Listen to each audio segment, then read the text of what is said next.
अगर यह सिर्फ जुआ था तो धर्म हार कैसे गया, और अगर यह जुआ नहीं था तो दोष किसका था। काल कोठरी से निकलने के बाद शकुनी ने कभी भी हस्तिनापुर को सीधे चुनौती नहीं दी, क्योंकि वह जानता था साम्राज्य बाहर से नहीं अंदर से टूटते हैं। उसकी मुस्कान अब बदले की नहीं थी, वह मुस्कान निश्चय थी। निश्चय इस बात का कि हस्तिनापुर को अब तलवार से नहीं उनके ही धर्म से हराया जाएगा। सभा सजी, राजा बैठे और धर्म की बातें हुई, और उनके बातों के बीच शकुनी ने पासे आगे बढ़ा दिए। युधिष्ठिर का विश्वास था कि जो पासे से जीते वही न्याय है। शकुनी का ज्ञान था कि जब धर्म अहंकार बन जाए तो वही अधर्म का रास्ता खोल देता है।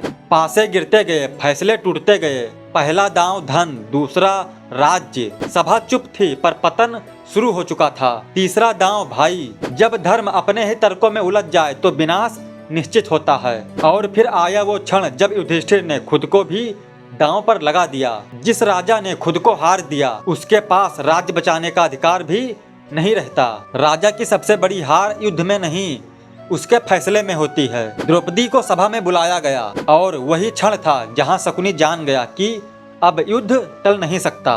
शकुनी पांडवों को मिटाना नहीं चाहता था, वह चाहता था हस्तिनापुर खुद अपने सिद्धांतों में डूब जाए। धर्म के नाम पर अन्याय हो, नीति के नाम पर अनैतिकता हो, और यह सब किसी तलवार से नहीं हुआ, यह सब सभा की मौन स्वीकृति से हुआ। शकुनी ने किसी को भी कभी भी गलत करने को मजबूर नहीं किया, उसने सिर्फ खुला रास्ता छोड़ दिया। उस दिन महाभारत की शुरुआत कुरुक्षेत्र में नहीं हुई, वह वही सभा में हो चुकी थी जहां धर्म के नाम पर सब कुछ अधर्म हो रहा था। शकुनी ने महाभारत नहीं रची, महाभारत मनुष्यों के फैसलों ने रची।